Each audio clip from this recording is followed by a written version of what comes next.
Hello guys, MC the Miniature Surgeon here to bring you the first of a series of contrast paint videos where I show you tips and tricks I've learned from trial and error so you won't have to.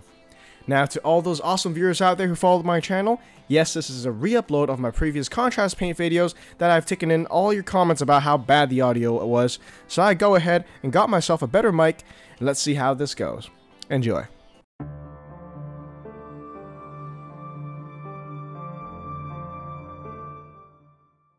Tip number 1. Choose the correct model with the suitable size and concentration of details to make the best use of your contrast paints. Guys, not all models got the same love from GW's new paint range. Vehicles and your standard minis perform drastically different from just about the same paint job. Now we're going to demonstrate this with a Sequitur from the Stormcast Eternals. Now we're going to coat all over its robes with Leviathan blue contrast paint on an undercoat of gray seer. Now if you move on to the Rhino, now you can see it has really large panels that don't really let the contrast paint settle in at all. What we have as a result is a small mini with concentrated details acting as a medium where contrast paints can settle very nicely to create a gradient and effect that you otherwise need hours to create, and a very sloppy paint job on the Rhino. Tip number 2. Contrast paints work much better on organic textured models. Now as you can see from our last tip, all of this concentrated details help accentuate what contrast paint brings to the table, which is a very natural gradient created within a very small space. And to illustrate this, I'm going to use a Space Marine infiltrator with obviously man-made armor versus the organic details on a Saurus warrior. What I'm going to do here is use Basillicanum gray contrast paint, which is a neutral color, to see how well I can bring out the details in our minis. Now I will add a small amount of other contrast paints to help the details pop a bit more and to add a little bit more detail for us to compare. As you can probably already see by now, the contrast paint is working a lot better with all those small deep recesses on our Saurus warrior that's focused in a tiny space to really bring out the details as well as other colors. Whereas on the Space Marine, even if I color the shoulder pad in a more vibrant color with Blood Angel's red, it still looks a bit flat and sloppy as it settles in different areas.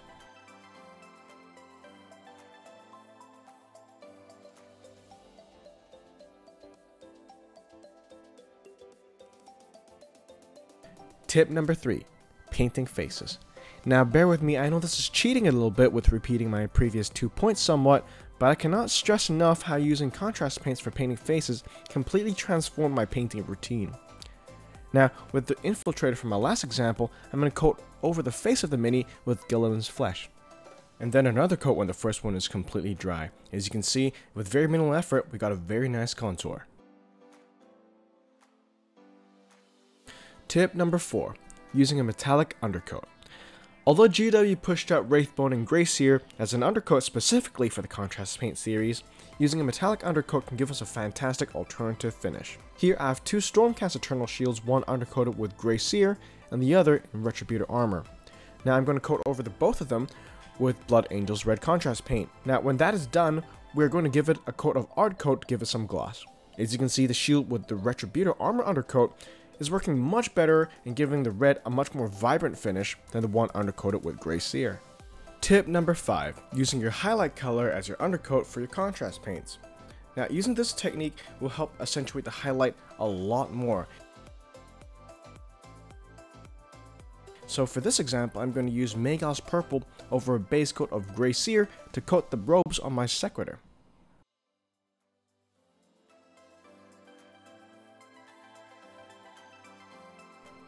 Now once the first coat is dry, I'm going to add another layer of Magos purple.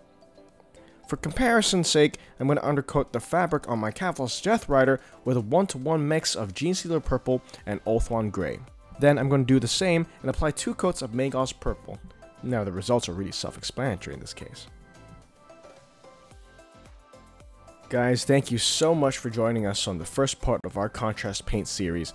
A special thanks to all those viewers out there who supported me through all my early phases of my YouTube channel to help me get on my feet and give me such great feedback along the way. So guys, if this video helped you in any way, go ahead and smash that like button, hit subscribe to stay up to date with more awesome content, and especially to stay up to date when the next videos in my contrast paint series do come out. And let me know in the comment section, what's your favorite contrast paint?